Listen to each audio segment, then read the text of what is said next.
Greater Hyderabad municipal corporation పరిధిలోని బండింగ్పేట్ సర్కిల్లో భారీ అవినీతి అక్రమాలు వెలుగు చూశాయి. నిబంధనలకు విరుద్ధంగా బిల్లులు చెల్లించడం, ఇష్టారీతన కాంట్రాక్టులకు అప్పచెప్పడం వంటి విషయాలు బయటపడ్డాయి. దీనిపై విచారణ జరిపిన జీహెచ్ఎంసీ విజిలెన్స్ విభాగం 10 మంది అధికారులపై సస్పెన్షన్ వేటు వేసింది. ఇంతకీ అధికారులు చేసిన అక్రమాలేంటి? అవి ఎలా బయటపడ్డాయి? Have a look.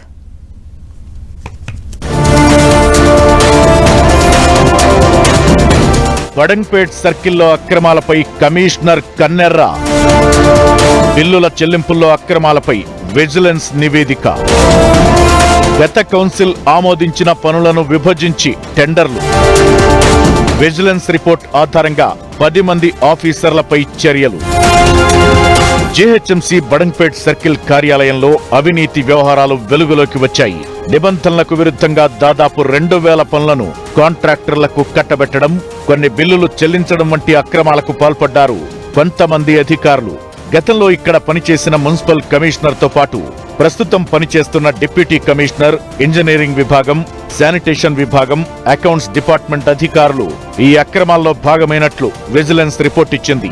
గత పాలక మండలి ఆమోదించిన పనులను విభజించి చిన్న పనులుగా మార్చి కొద్ది మంది కాంట్రాక్టర్లకు కట్టబెట్టడంలో డిప్యూటీ కమిషనర్, ఇంజనీర్ల పాత్ర కీలకంగా ఉందని విజిలెన్స్ అధికారులు గుర్తించారు. చాలా పనులకు ఎలాంటి టెండర్లు లేకుండా పిలవడం, కొద్ది మంది కాంట్రాక్టర్లకే టెండర్లు కట్టబెట్టడం వంటి లోపాలను విజిలెన్స్ విభాగం అధికారులు గుర్తించారు. జీహెచ్ఎంసీ విజిలెన్స్ విభాగం ఎంక్వైరీలో భారీగా అక్రమాలు జరిగినట్లు గుర్తించారు అధికారులు.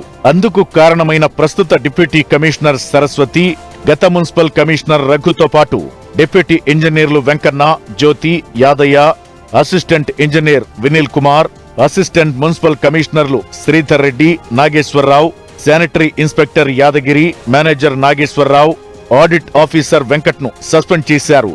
వీరందరూ దాదాపు 120 కోట్లకు పైగా పనులకు సంబంధించి ఇష్టారీతిన వ్యవహరించినట్లు గుర్తించిన అధికారులు వారిని సస్పెండ్ చేశారు.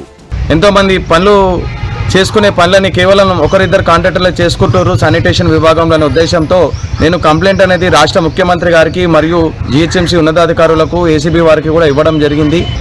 మేము ఇచ్చిన కంప్లైంట్కి స్పందించి విచారణ అనేది సరైన పద్ధతిలో జరిపించి ఏసీబీ ద్వారా కావచ్చు, విజిలెన్స్ ద్వారా కావచ్చు జరిపించి ఈ రాష్ట్ర ప్రభుత్వం మరియు జీహెచ్ఎంసీ యంత్రాంగం కూడా ఈరోజు 10 మంది పైన వేటు వేయడం జరిగింది.